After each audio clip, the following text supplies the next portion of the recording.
To begin, the first steps toward liberation is to step closer to the mirror and reflect on what we hold most deep and what brought us here. But other folks can tell you better than I can. Let's hear from our people about their experiences with systems of oppression and how we fight back.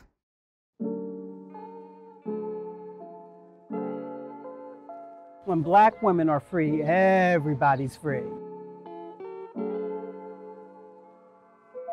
Black woman creates all the magic that is given into this earth. What I really love about being a Black queer person is the creativity it allows me to have and how I see the world and how I present myself. Like wherever I go, whatever I'm doing, I'm an agitator or a rule breaker. At the bottom of the societal hierarchy are Black women. And so I can't fall down. I'm going to show up in the way that I want to show up. So I'm going to do what I want to do. I'm going to say what I want to say. I'm going to appear in the world in a way that really, if we were all free, we would all be doing.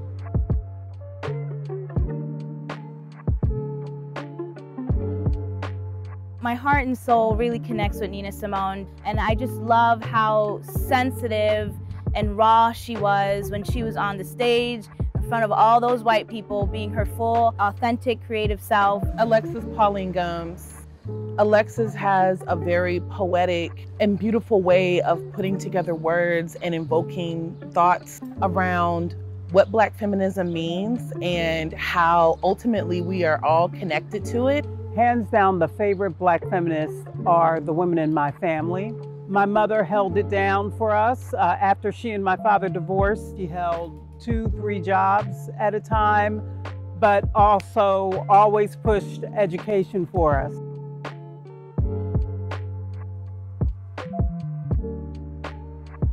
When I was in high school and I was in marching band, I started off playing the trumpet, and we ended up needing a tuba player. It was a very, very small band, and I volunteered to be the tuba player. They said, "You can't do it. You're a girl. This tuba's heavy."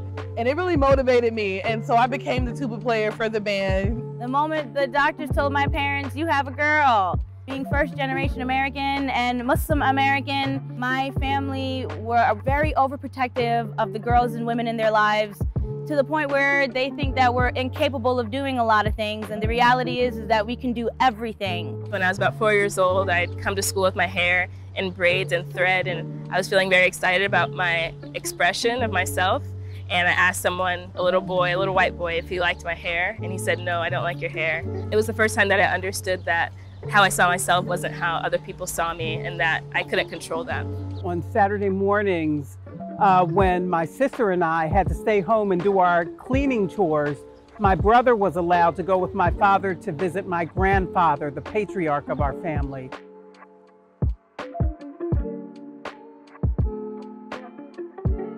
You know, I don't feel like I really tapped into it until my late 20s, which is when I really just started tapping into myself and stopped trying to be what my family wanted me to be, what society was telling me that I should be, and tapping into that really saved my life. I started creating altars, and really beautiful things started to happen, like butterflies at my doorstep and just, you know, beautiful animal sightings. And so I just became to feel very magical in that I had some agency in the world that I didn't feel like I had before. I didn't even realize that I had magic inside me until I was able to decolonize my mind and unlearn all the toxicities that was taught to me about being a woman of color, a Black and brown woman. And it was really when I was in my late 20s that I was just like, oh wow, you know, I have all this empathy and I have all this love, and it's significantly magical. Those women who were around me, my mother, my Aunt Riri, they were examples of Black girl magic. So I love the fact that my millennial sisters have coined this term that we're now using, but it's always been there, and it always will be, because we are.